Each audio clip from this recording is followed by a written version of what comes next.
It's like a hope and opportunity, not a hope and opportunity. Okay, Well, we are live, well. so we want everybody to and share. All right.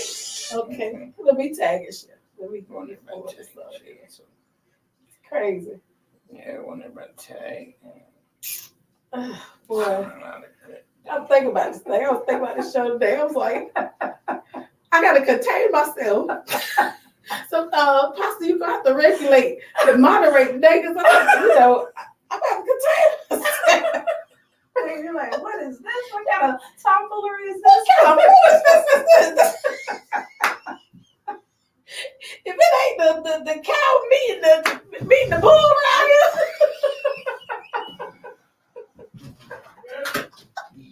here. Yeah. Everybody that called me, they said, is this true? Is this true? What? I don't care if it was secretaries of agencies, state agencies, people on the street that just know. They're like, oh. How? Yeah. I tell people I wasn't looking. Indeed. Yeah, and they recruited for over a year. What? Flew down. What? Yeah. So I'm gonna save it for the show because I gotta have that element of surprise. I'm trying not to, and anything that is reserved for confidentiality. Please just make that known. Yeah. But I just think that it's because I feel like the community is, I don't know, I feel like the community, I don't want to say maybe own is too strong, but I really do feel like they this journey has been about us. Yeah. So I never did ever have to reflect on what would happen to me next because it was all about right. Let's move us forward. Let's be the best that we can be. Let's compete against the other 1,100 plus community colleges in the nation and demonstrate who we are, that we're people first, community first. And because of that, we are able to take what we do statewide, nationally. Mm-hmm. Never wouldn't even think about it. The vacuum. Yeah. But hey y'all folk people, I see y'all seeing the pre-show. All right. So y'all seeing the pre-conversation. Hey Marcus. Look, I'm gonna have to be quiet because I don't want to be giving away the show while we sit up here having our pre-conversation with this. Look, this is a heavy show today. I just want y'all to know. So if you're tuning in right now, go ahead and just tag and share. Absolutely. Go ahead and this is gonna be a real heavy show. And I think that this is gonna speak more to the pursuit of what we're trying to do with this community show than anything. Absolutely. I think it really is going to speak to the heart of people who are listening today so that they can really know why we do what we do right here on Greg James Community Show, and to have you as the conscience chick to co-host it. It makes our community more aware of what is happening, and they get a real good understanding of why it's happening. So listen, those of you who are tuned in, go ahead on and tag share. Let's get everybody in. Hey, Felicia, how are you? Go ahead on, let's tag share. Let's get everybody in because today's conversation is going to be amazing. Mm-hmm. Mm-hmm.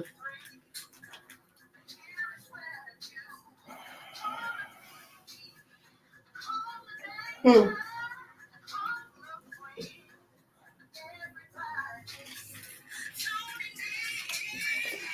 Tag share. Let's get everybody in. Let's get everybody in. We want to say, Julia, how are you? We want to say, Miss Carolyn, how you doing?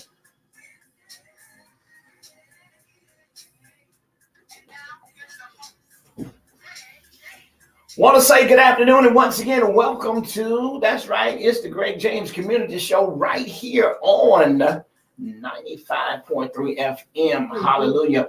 And guess what? Joining me today, none other than the conscious chick herself. Hey, y'all. Hey, y'all. So listen, how are you?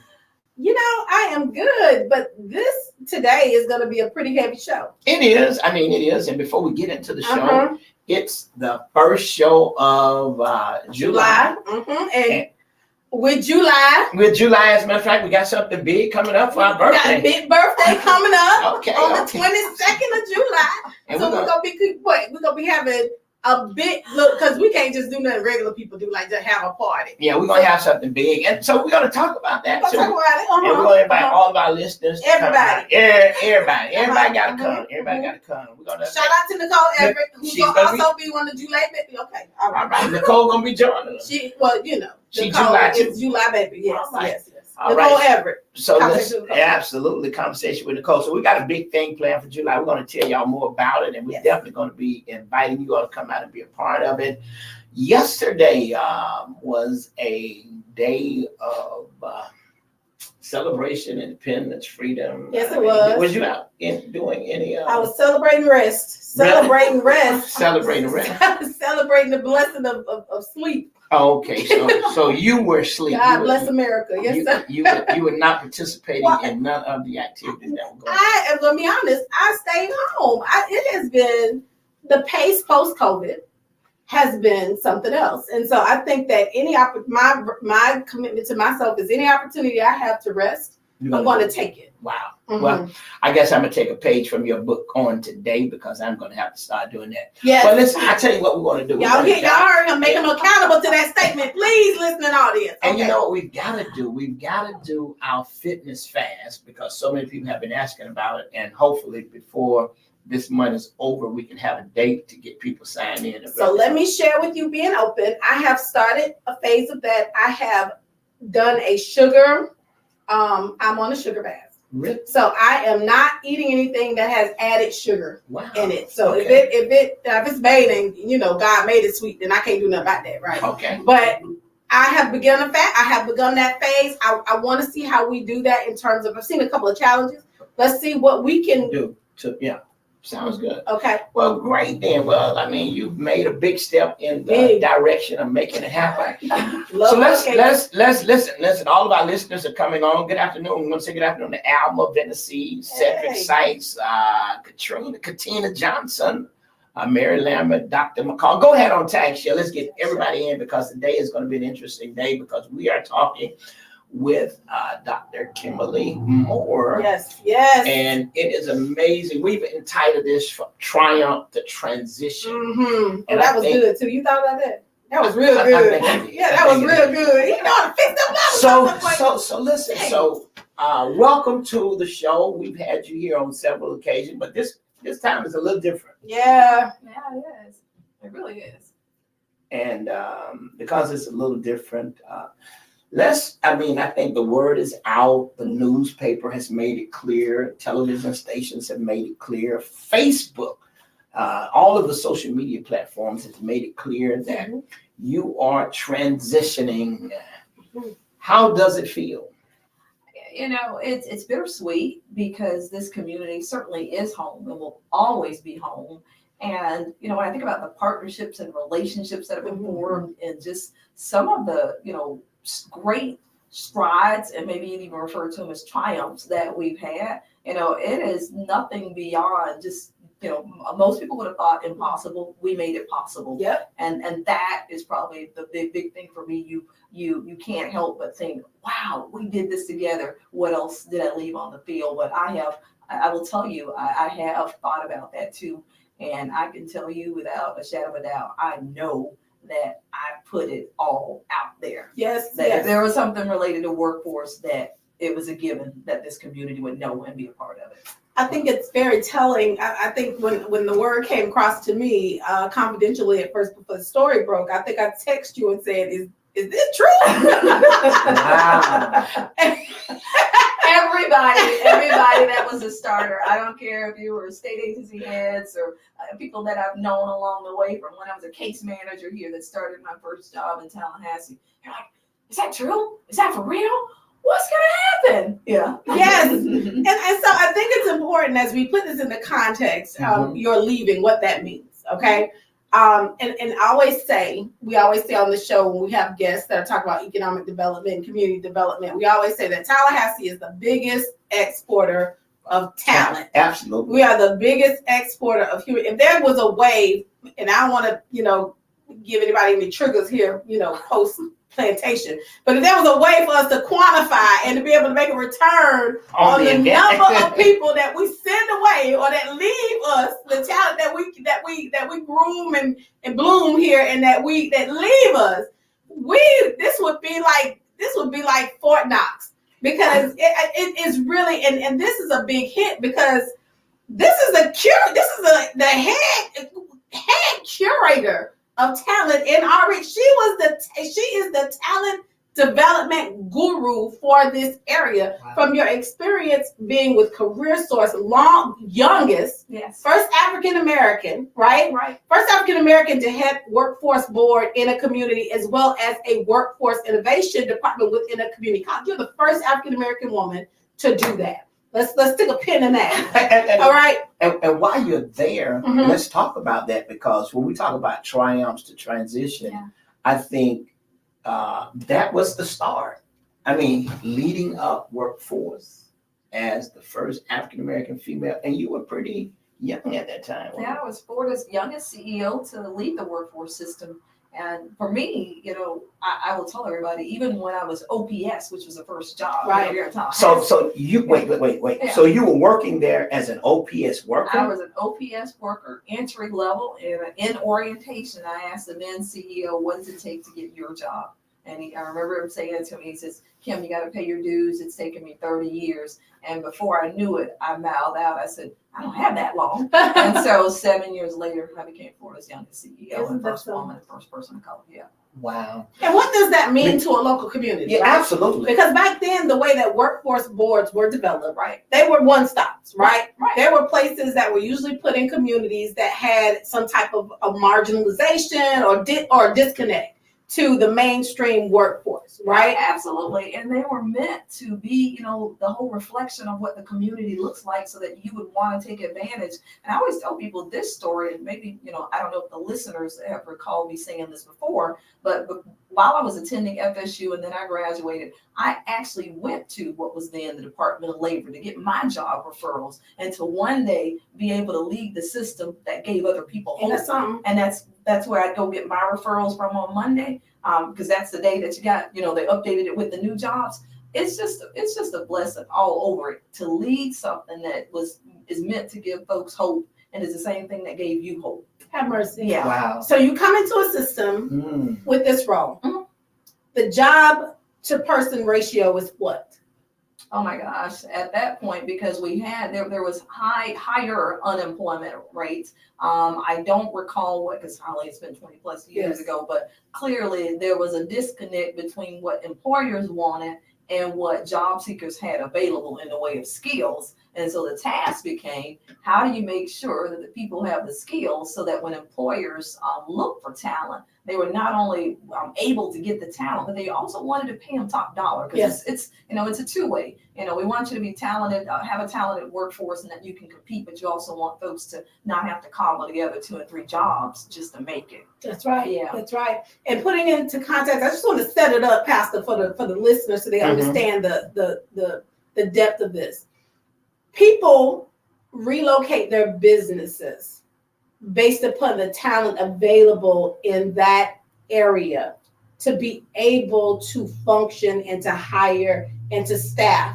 That's their primary decision maker, even beyond incentives. Incentives are great, but the people are better, because that tells them that they're going to be able to not only survive in this current form, but that in the future they'll have a workforce, and that's what they want to prepare for. They want to prepare for success. So it's talent that is the primary keeper or getter, if you will, for economic development and workforce development. So you go from the one stop Yes.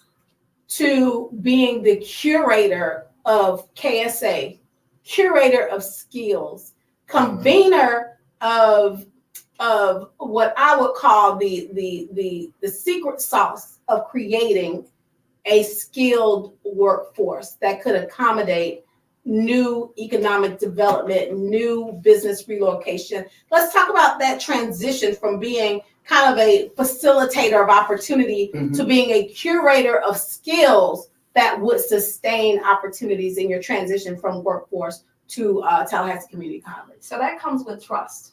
And what I saw happen, even at Workforce Plus in the day before it became branded as Career Source, is that we had 800 plus employers that we were working with. By the time I walked out the door, there were 1,700 employers that were trusting in our system, and that 95% of what we did, and we all know about the TV commercials. We love commercials. We could roll out one every week with that, but it was all underwritten by employers who believed in the work that we were doing and that put a price tag on that. You know what? We believe so strongly in what you're creating for this community. We want to cover the cost of it. And that was a statement. And then that, of course, trust, we know what that looks like. They follow me. Yes. They knew that if you said it, you were going to do it and that you were going to deliver.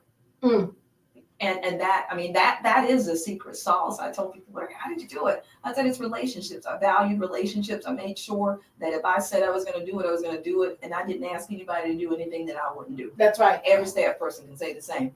First person there, last person leaving. Wow.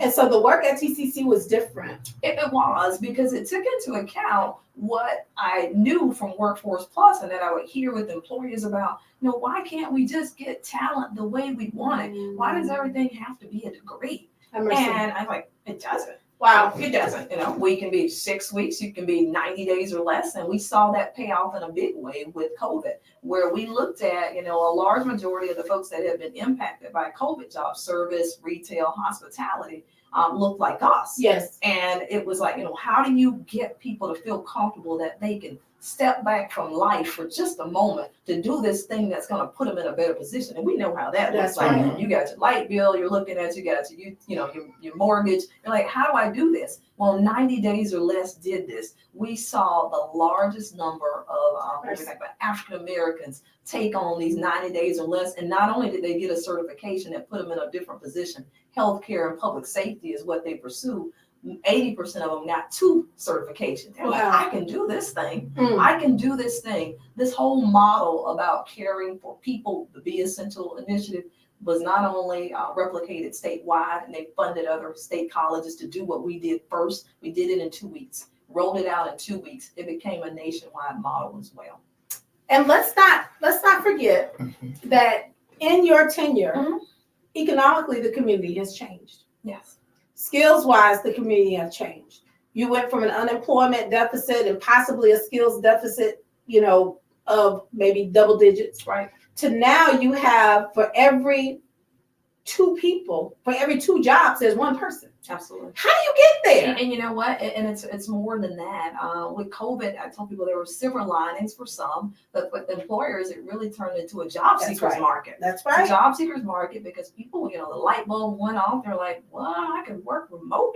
Oh, I can work hybrid. Oh, I don't have to do these things. Oh, you know what? That thing that I was passionate about, now I want to do that entrepreneurial thing. I want to start my own gig. And so that changed the way businesses have to look at getting their workforce. But what did we do? We actually changed with it. And so then we went from Be Essential for the job seekers to we went to Workforce Connections that said, you know what? Let's create your talent. Let TCC be your ATM of creating talent. What you needed in 6 weeks, you needed in 90 days, you needed in 30 days. It became more of let me listen to what you want and only give you what you want, not the extra that you know, we can sometimes be added on with time. People don't have time. They don't have time. But they do want to make more. They want to know that they can get on a career path and not just have it be a job. Employers want people that they can count on. It's being able to communicate and navigate with both of those audiences and then tell the community so that the community can come right along with you. So they feel it, they hear it, they know what's happening. And that, I believe, is the blessing in talent that I got to grow right here. You know, just sitting here listening, and you know, Christy, I want to say this because when you look about, you know, where you started, what happened there, moved on to Tallahassee Community College, and creating talent, being able to discover talent, matching employers with employees, being able to do all that. When you look at all that you have done, and how long has it been? So I was at TCT for 10 years. TCC for 10 years, Workforce for At 10. So you've been a total of 20 years. And in that 10 years at PCC, What would you feel like was some of the main programs that you were able to create that really had impact in not only the community, but in the lives of individuals? If I were to go back to Workforce Plus, and probably I'd step back even further because I want people to understand, and that's what I've been very comfortable with sharing me. Growing up in Greenville, Florida, and Now, where is Greenville? Greenville, Florida, hour east of Tallahassee, and we still Yep, don't have that yep, traffic light. Greenville, No yep. traffic We light. still don't have that traffic light, and people will say, "Well, how in the world are you doing economic and workforce development?" That's what I remind people, that you do not have to have dollar signs that come with you to dream. Dreaming is free, That's right. and you can, as long as you're willing to work hard, I promise you they'll meet up together and you'll have success. So it was always about, recognizing that I myself was considered the underdog. So That's right. I understood what the people were coming in and how they probably felt while they were receiving services, and how I wanted to not only give them hope, but also at the same time help the people that had understand why they should care about helping and lifting up the other people, Yes. right? And that we'd all grow together. So for Workforce Plus, I think some of the initiatives that come to mind is jobs equals paychecks now, and that's where it was high unemployment rate, and we quickly moved in, and we were able to not only invest $250,000 that we had in reserve, but I got the Workforce Florida Inc. at the time to give us $750,000. Wow. Yeah, $750,000. $750,000. Okay. $750,000. And we rolled out $1 million initiative for our local area for employers and job seekers, and they replicated that statewide. And many of the folks signed. This was actually under Governor Scott's time of service at that time, but it was replicated as well. They were asking other workforce boards to take it on, and there I was starting to understand, like, man, if you really take time to hear people, Yes. you can put together programs that really provide impact. Mhm. Impact and that change lives. And I still see people throughout that love to come up in this community and give me an update on what has happened in their life as a result of the training that they receive. I literally cannot go anywhere that I can't find somebody that says it impacted them. And that's what it should be about, a life of service and a life of giving back. I think for me with Workforce Plus and the transition to TCC, that too was something that it was a difficult move. It was a difficult move for me because, I started feeling the individual thing that we all feel, that, hey, should we just stay where we are? We're comfortable. Should we be uncomfortable? Why do you want to be uncomfortable and learn something new? Because like most people, I'd only been a student. I'd never led education. And so that was a big challenge for me. I tell That's good. I went over with just a key.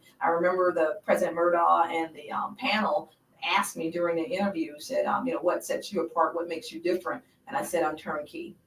I said, I'm turnkey, and provided a 90-day plan of what this would be. And I told people on day 3, I left Workforce Plus on a Thursday at 3. At 5 o'clock on that Thursday, I was representing TCC.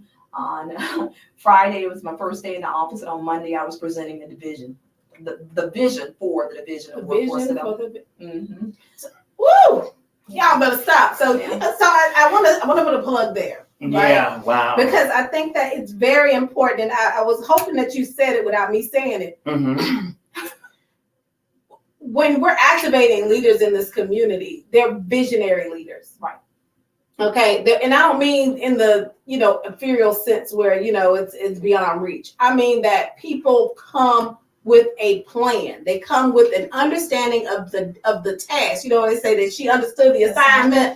They come to the table with the task at hand. And one thing I love, and I'm going to speak to my gender and race for a little bit. And all of us, I'm not excluding anybody, but I love to see sisters come up in the room with the vision and the plan, because it's a charismatic process, right? It's giving them a vision. It's instilling in them. It's not let me give you a piece of paper. You were probably preaching that plan to that group, and they left there like, yes, I got it. We got our minister of human resources here. We got her, and now as you transition and you went into education system, very key that you had been a student, but you hadn't been a leader in education leadership. That is a huge statement, right? It's a huge statement, but it goes to the point, and why I want people to hear that is that we have transferable skills, but we're scared to transfer. We're like, oh my goodness, what if I do that? What if I don't know? Like, a lot of people don't know, but are you willing to learn? And what that became for me, and I said this, I was interviewed during my early weeks of having joined TCC, and they asked me about my goals. What do you hope to accomplish? I said, first, I want to build trust in our local community. I want the local community to know that they can, one, count on us delivering and doing what we say we're going to do. Yes. Then I want to make sure that we take that statewide, the work that we're doing. I believe that we're doing best practice work. And when we do that, let's take this nationally. Yes. Why not end, why end with just the state? And I am so thankful to God that he's allowed me to see just that. We went from local, state, and national, a national brand. Who would have thought, right? Mm. Who would have thought? Little girl from Greenville. Visionary from Greenville. All right. A visionary from Greenville. Listen, I know there's probably questions on the chat that we have, and I can go in. I want to kind of, before it's, because we're going to lose our time here, and I want people to understand the depth of what we're losing. Mhm. Can we pivot a little bit? Yes, Pastor let's do that. So in addition to the work that you've done with reentry, Right. Okay, all right, and I want to make sure that we hit that because Yes. that's a significant part. When you have visionary leadership, the thing that visionary leadership can do is it can be perpetually out of the box while remaining in the system. Mhm. Right? So you have a system that's designed for a certain type of person to be able to go through it and be successful. You were able to take that system outside of the box to folks that may not qualify for that system as a way to rehabilitate and bring them back. Talk to us about that process. What people have to understand is that you work hard to build a foundation. And when you build a foundation, that's the thing that gives you speed and capacity. That's the thing that lets you replicate, and it doesn't really matter the audience. It's, you have the standard of what you're striving for, and that applies to everybody. So it's just being able to get people convened and get people to understand that, if our unemployment rate is low, and you also have to meet people where they are when they desperately need it. That's right. Then they'll hear you. That's right. Otherwise, they may not hear you. What about those folks that we call the hidden talent? What about those people that when we say that we want to give a second chance, do we really mean second chance? Or are we just saying something? If we truly mean second chance, then let's go behind the walls. And when we go behind the wall, we're going to remove the walls because you know what? Nobody should be judged by their worst day. And when we do that, you get your workforce, you get your community, you get hope.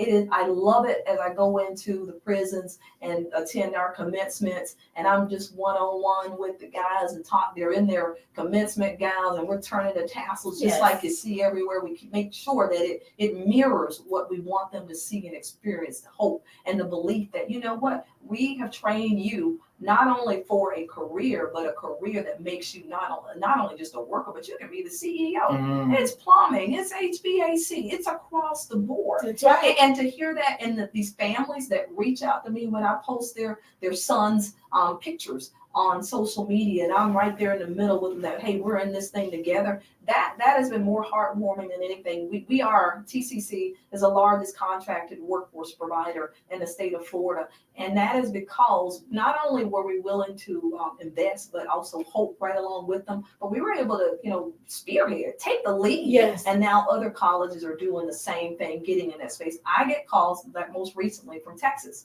How did you do it? Talk to us more about that mindset. And I tell people, it is a mindset. I always believe that there is an opportunity. I never think that it stops just on the grass of a campus. I know that community is much bigger than that, and you got to sometimes bring community in, which is why we go behind the walls, or they go behind the walls. And I think the other piece is just seeing that if we can work on that aspect of it with adults, then what about youth? Which is when we stood up Project Anchor, and that I told people that was a vision of 2 weeks, put together a concept, and that is what is being implemented statewide through the state agency.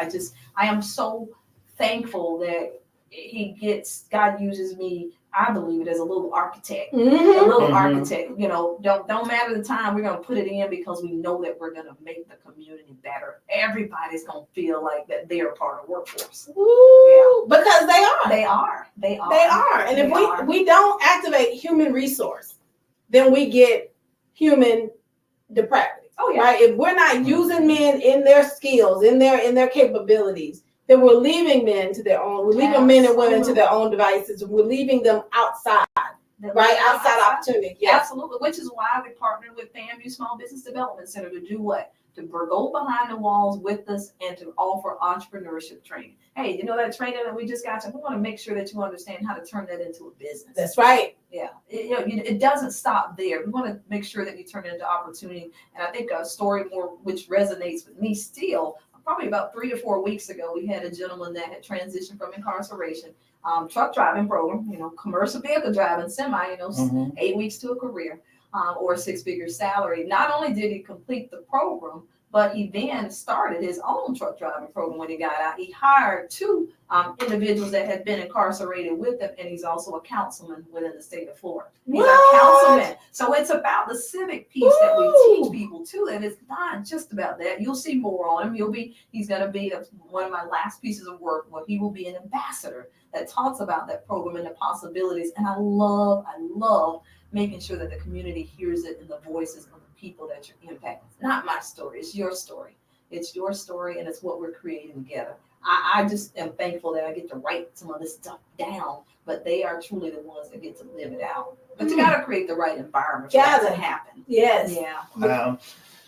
So we're talking with Dr. Kimberly Moore, who is transitioning, and we're going to be talking about her next step. But in the meantime, we're just getting a little reflection on some of the work that she's done, some of the initiatives that have been led through the TCC Workforce Development Program, and just hearing some of the amazing opportunities that have been provided for men and women who at some point may have feel like life has left them, but through different initiatives, they've been able to be brought back into the fold. And what do we just say? So we're community people, right? And I think that she said something real pivotal earlier, that who you are is transcendent. Absolutely. So the skills and talents, regardless of the place or the space that you occupy, the skills that you have transcend to create vision, to create space for you in that place. Is what that scripture, your gift will make room for you and bring you before. And so what we see is a manifestation of the spiritual principle that God has already set forth. And what I love about Dr. Moore is that she, through this whole time, she's been preparing herself professionally for her next venue, right? But at the same token, she's a community person. She works on behalf of the community as a curator of workforce opportunity, workforce education, working alongside other great partners in our community to that effect. But you also have served on every major board, statewide, locally, and I don't mean just served. I mean like served and taking pictures with big checks. Can you talk? Can you talk? And that's what excites me. Because I'm like, look, I love the work. I get excited about that. But honey, I get excited about seeing people with big checks on the street. And I have seen you standing there with our local innovation park, North Florida Innovation Park cohorts. I've seen you standing with FAMU Board of Trustees. I've seen you standing there with the big people with the big checks. Talk about it is again a reflection point of where you just are thankful. So think about the boards. I literally put my board name tags together the other night, and I was like, United Way, Early Learning Coalition, FAMU, any Big Bend Hospice, Oasis, Innovation Park, Wakulla Chamber, Tallahassee Chamber. I mean, it just went on, and I thought, my goodness, then we do statewide and then we do national, but it's for me and many of them, I tell people, you don't need it for a resume, Bill. You need it for the work that needs to get done. So many of the boards will say, well, were you? Yeah, 10 years. A lot of them are 10 years of service each. that I have been serving just that long in officer roles. So when it comes to the big checks, like they say, that gets everybody excited. They may not know anything about your program, but you hold up one of those checks that they can't take to the bank. They're like, okay, let me pay attention. So I probably say my biggest moment, and then we can talk about others, but my biggest moment is when we did 2 press conferences in 1 week, and that was last year. I had 16.3 million on one check, and then I had a $500,000 on another check. And I thought, you know what? God will. He will do it. Yes. And he will give you a voice that will resonate with people, that they will understand, and they'll want to invest in your dream, and the dream is for the community. Yes. Just like that. Yes. So that is what those moments meant to me. You know, people are like, hey, did you get? I said, no. That's not how it works. My satisfaction came from the fact that I was thankful that I had the idea, that others bought into it and believed in it, and that yes, I knew I had to do the work that followed, but golly, look at what they just did. Have mercy. When do you get 17.3 million in a week? Mm. You know, in a week. in a week, and that you consistently, even as I was transitioning out, 2 award notices over the last 2 weeks. So people will want to invest in you, but it goes back to the early principles we talked about. Do what you say you're gonna do. Deliver on what you say you're gonna deliver. That's right. Nobody wants to invest in you if you're not gonna, do what you say you're gonna do. So I appreciate that. That's what I've had an opportunity to do, whether it was FAMU and the great work that we did there, or the Early Learning Coalition, or Big Bend Hospice, where we're doing something big there now as well. It's because, or even Innovation Park with the incubator. I mean, just it's the innovation center that we're creating there. I mean, it's just people believing. That was $10 million. So you start being able to connect resources to opportunity, because there are a lot of people that have thoughts and vision. Right. They just do, but they need the capital, they need the support behind it to bring that into fruition. So I'm thankful that I've had an opportunity, and this community's had an opportunity, as we join hands together, to see we can attract some money. We absolutely can. I think you said something significant, and we talk about this a lot, Reverend James, about the capital needed to push forward the vision, right? And I think that what you brought to the table with these community boards, obviously, is your federal, state, and local engagement based upon your work position, right? You've been able to bring those to bear to the work of different community organizations, but also because you're not a passive engagee. You're not somebody to just sit on a board and for your name's sake. We resonate because we're both pushers. Yes.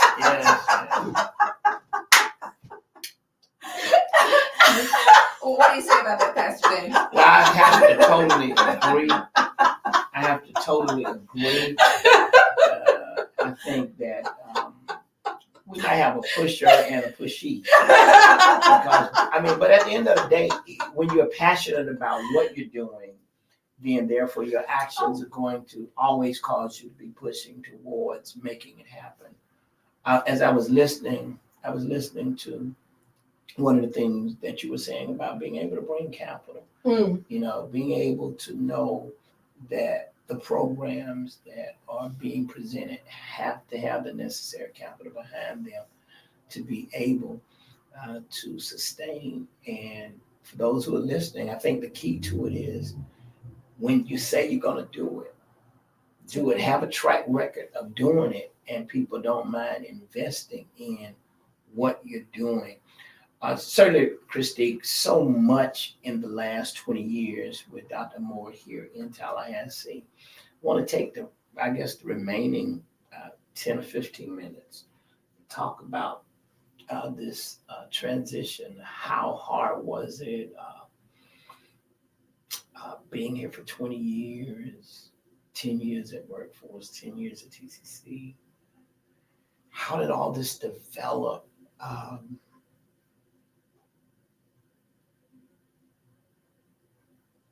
Yeah, I mean, because to your own admission, you weren't looking.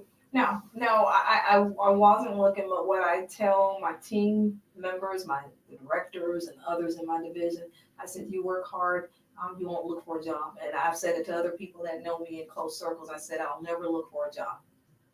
I firmly believe that. I'm going to work just as hard every day as if it's my first day, and then I'm trying to demonstrate and show what I can bring to the table. But because of that, I will not have to look for a job. So when you said not look for a job, what does that mean? That means that opportunity will find you. Mm. Opportunity will meet preparation. I Mm. prepare every day.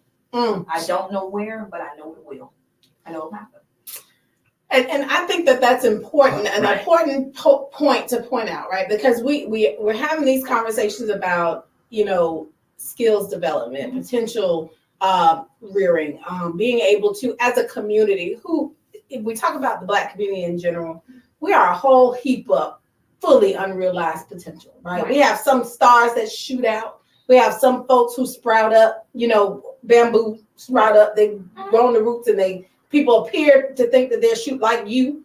They're shooting up, but really you're so deep. The ground ain't enough to contain you. You got to shoot up. Mhm. And I think that for now, our community needs to understand that preparation and commitment to long-term impact for your neighbor, right? Because what I see in you moving to another community is us translating or us exporting neighborism in a real way to another community. I mean, and like we wanted to, but and like we knew this was going to happen. But talk about the opportunity because this is a sizable opportunity. Yeah. It's not you coming into a workforce and department of a community college that exists. You're not coming in and to a degree, revolutionizing the place. Right.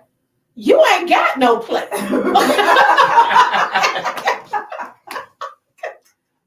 They are bringing you in at ground zero. Okay? To create. To create. So Yeah. let's talk about what the good folks in Arizona. Yeah. Let's talk about the opportunity. So again, like I say, hey, were you looking out in the world to get to Arizona? Uh-huh. How in the world? And I will tell you that I wasn't looking for Arizona. I wasn't looking for any other state, but literally they met me at a conference over a year ago. And I was presenting about the work that we're doing here, and they asked if they could follow up again. But oftentimes you hear the same thing. Communities want to know what you're doing, and they'll follow up after the conference to get the one-on-one time.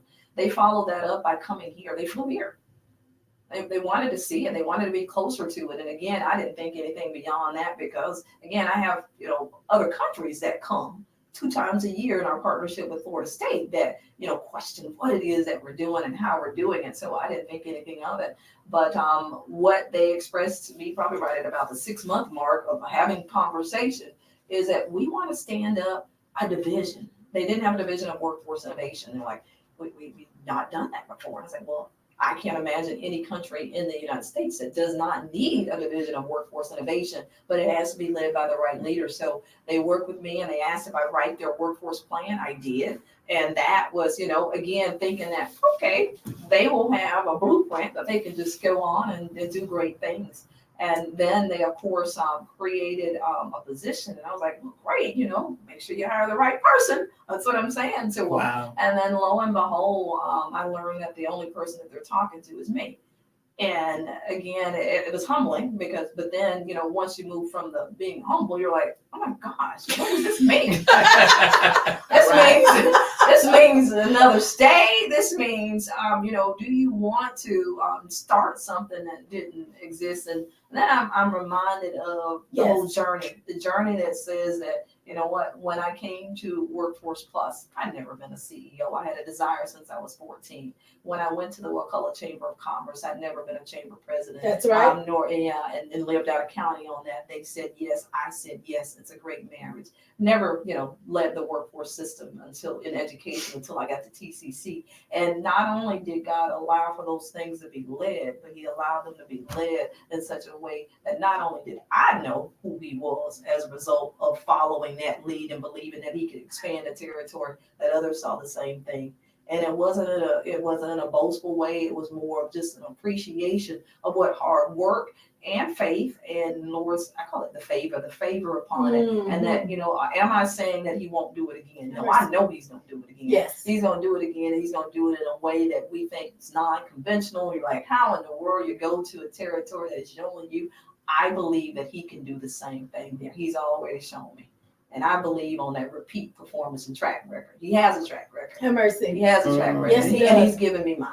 So let's talk about Arizona. Yes. And the school. Yes. And where it is. All right. Because I know you already wrote their plan. You done wrote their plan.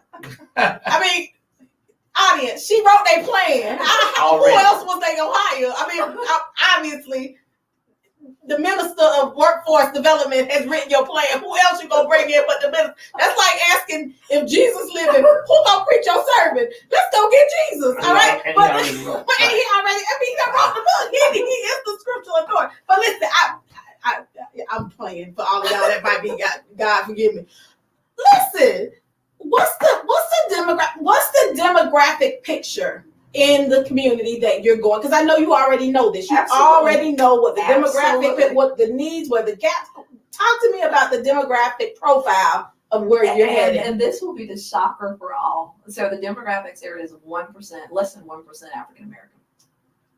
What? And he's gonna do it. And he's gonna do it. Absolutely.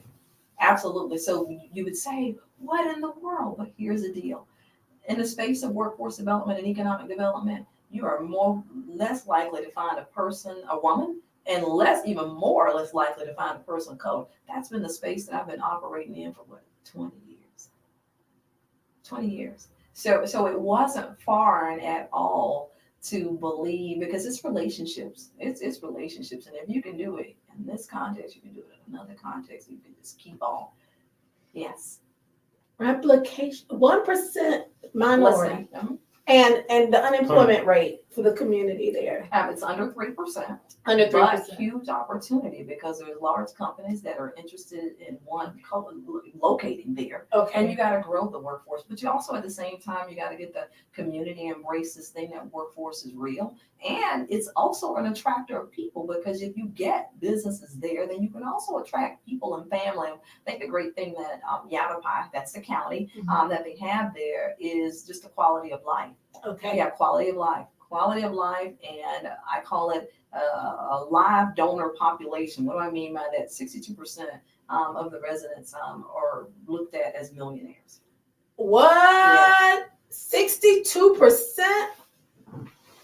We need to go visit Kim over in Arizona. but that's significant. But 62% leaves 30.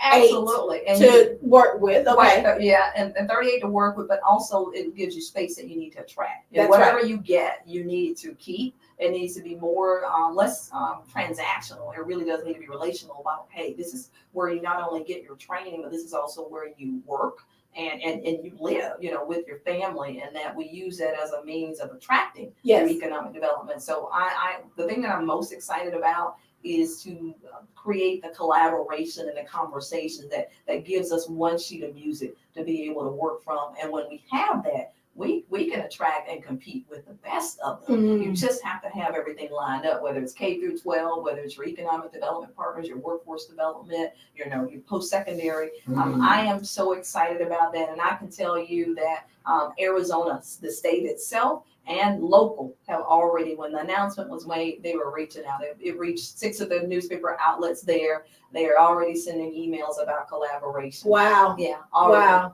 Amazing. Yeah. Amazing. So I'm a geek about this, but mine is already reeling. Yeah. So we're talking about, they already have a economic development. Do they have a chamber EDC, or is it a traditional model, or is it? They have a chamber, but it appears the school, Yavapai itself, had a version of its own economic development council. But of course, we're going to be transitioning that to the Division of Workforce and Innovation. Okay. Everybody in their respective roles, and then lifting from there about how do we plan together, create our talent map, so that when employers, whether you're local and existing, know where their workforce is going to come from, or whether you're in an Amazon, which there's an Amazon there as well, fulfillment center, that that where your future workforce is going to come from as well. So it's the exciting piece of being able to connect the dots. I love that. Anybody that knows me and says, man, you love to connect the dots, you'll roll out an initiative like that. I view this as the next stage of this. some of the listeners may know that I just graduated or completed the Aspen Rising Presidents Program. Oh, congratulations! Yeah. So certainly part of that when I think about this next stage of work, it would be no different than you were taking on your own college where you're coming in. Yes. You don't pick your community or your audience, you guide them, and then you got to do your best to connect the pieces and put them in the right place in a chorus and an orchestra. That's what this is. That's what this is, and I'm not the least bit afraid of what this means. I think it's an opportunity. And here's the deal: if you're gonna bet on somebody, bet on yourself. That's right. And that's what this is. That's right. Well, I don't think they betting, because she wrote the plan. Yeah. And they just bringing her in to just fulfill the facilitate plan. what she wrote. I think, Greg, it's really important. Because this is an inspiring conversation for grown folks. Yeah. Right? Because I think sometimes we get in our careers, and sometimes when we don't have a vision for our ascension in the space that we occupy, then we get frustrated with what we're doing. Mhm. Right? And it's easy to not see the long-term impact and how you can take that impact and multiply and leverage it so that it becomes national practice, which creates national demand, right? Mm-hmm. And you have a lot of people who are trying to transition from we just do it this way in our community type mindset to, no, we've got to do it in the way that others are doing it naturally, because we want to attract demographics. Yeah, if you really won't change, and here's the other part that I noticed, and just reflecting more on that in the last year, is that sometimes, especially if we're in a comfort zone, we like the pond when there's an ocean. Wait a minute. And Cue so shout music. She just said that we focus on the pond when it's an ocean, y'all. Y'all got want me some headphones. I gotta hear that shout music done playing. Listen to me. She just said something. People online. Say that again. I'm telling you, we focus on the pond and don't realize that there's an ocean, and there's so many people buying for. I think about, you all remember probably with that little turtle little pool that we buy for kids. The little plastic one, right? Well, that's how I imagine everybody's trying to do the same thing, and you won't collaborate, and you won't, and it's like, okay, well, how many Facebook things can I get, and how many Facebooks can you get? And like, the world is bigger. Get to the ocean. Don't worry about, the little slice. Let's grow the whole slice. And then everybody gets a bigger piece. Y'all didn't hear Pastor Kim. Come on, y'all. Y'all didn't hear Pastor Kim transition, y'all. Wow. Y'all didn't hear her transition from Dr. Moore to Pastor Kim. Isn't that amazing? Did y'all hear on the Greg James show? I'm gonna take that snippet. We're gonna replay that snippet, because that was a powerful piece of talk right there. Yeah. Because you're absolutely right. And only somebody that understands workforce development and workforce innovation can say that. Because we stem our own progress. Absolutely. By trying to be what we see other people be. Mm-hmm. But it is really an ocean. The world is huge, and the talent is needed. It's needed. And why shut it out and think that you're the only ones that can do this thing? Hey, we can all do it, but we can do it even bigger. Let's scale it. Let's scale it if we work together. Why does it just have to be me go to your event? Why can't we go to just one big event? Put the whole thing on the map. We all win. And that's perspective that I want to bring to the conversation of whether it's Tallahassee, Florida, or whether it's Prescott, Arizona. That is how we all win. And do you want to win? If we can agree that we all want to win, then let's put our time. Let's get around the table. Let's go ahead. One plan, one team, right? One plan, one team. Now, did she say, do you want to win? Do you want to win? Do you I think wanna that, win? to really bring this show to an end, I think that's the question of the century. Do you want to win? Because if you want to win, let's get to the table with one plan. Hashtag, do you want to win? I want to win. Listen. And I don't want to beat you. No. I want us to win together. Right. Yeah. But I don't want you to think that my skill set on the field is any more important than your skill set on the field, because we both have to be functioning on the field to get the win. And that's, girl, you in the spirit. I'm trying to tell you that she's in the spirit. We got the deputy chief Chief Holmes, he's shouting. Hey, He's shouting. He's at the police station shouting. He's hollering, "Amen, amen." do you want to Do win? you want to win? That's the look. And you know, we gotta close. We're out of time, but I think that is the question That's that the needs question. to resonate from City Hall. It needs to resonate from our county. It needs to resonate from our school board. It needs to resonate from the police department. Share. Every agency need to be asking, "Do you want to win? Do you If want to we want to win? win, let's come to the table with one plan, Have mercy. and let's all join in to make this plan effective." So with that being said, Wow. with the 4 minutes we got left, Mhm. 5, well 4 because Greg 3 because Greg got close to that. What do we need to do to win? How do we pick up the ball? How do we support the work continuing, right? Because we know with new visionary come new perspectives. How do we pick up the ball and tote it on and continue to win? You won in the community, in the space of labor and workforce opportunity delivery. You're one on the collegiate level in the realm of developing the KSA, the programs, the initiatives, and opportunities for non-traditional skills trade. You've won on the community college stage by giving opportunity and access to non-traditional employees, re-entry brothers and sisters. Absolutely. You won on the community stage by bringing resources on the community level to fund innovation, workforce development, entrepreneur. How do we continue to win? How do we continue to win is to continue to listen to one another and lose individual agendas. Everything over the last 20 years, again, I figured, and I firmly believe, and I thank God for that, I never had to worry about my own agenda, because if I did right by the people and what I believe I was destined here to do, then I would never have to worry about mine, because mine was being taken care of by our Father. And if that's the case, if we can lose our individual agendas of who's going to get selected for this and who's going to get nominated for this, you don't have to. It's too much busy work, and it's going to take you away from what the main priority ought to be. If you want to change people's lives, then you're going to be focusing on the lives that you want to change, not your life that you want to put somewhere else and that you want to see on a program for an hour. I want people's lives to be changed, that when I see them 20 years from now, that they're telling me about the kids, because it was generational. I don't need to have a ton of paper programs about me. I need to know that I was here for a reason and I was able to make a difference, a meaningful difference. With that being said, I guess the key to us winning is being able to, one, put away our own individual agendas. Are you all right? That's so hard. Yeah, it's real hard. That's so hard. But you start And the crying. political, it's so hard. It's so hard. Yeah, it is. And I guess the weight of it is that we lose people with that heart set. Mhm. And we have to figure out, how do we keep the impact going without the heartbeat there? And most people who are working without an agenda and who are truly working to empower the people are always under attack.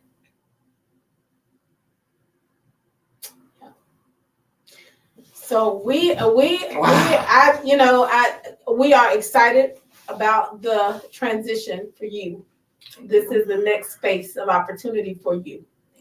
And you have worked, and we are, as a community, sending you away bittersweet, but so proud, so proud. We welcome your replacement, Ms. Shirley Bell, and we'll support her 100% moving forward in her role at TCC, and excited about what she will do to build upon the work there. But I think for our community, the weight of it for me, and the tears flow, because I see the lives that have been shifted and changed. You know, we did an event with you at TCC where we had the girls come in and they were able to see the workshop over there. They were the more facility over there, and to be able to start this conversation about high-paying skilled trades, and how you shifted the conversation around opportunity to take on that spin of, look, get outside your space of mind, get outside your gender, and see opportunity for what it is. And take opportunity.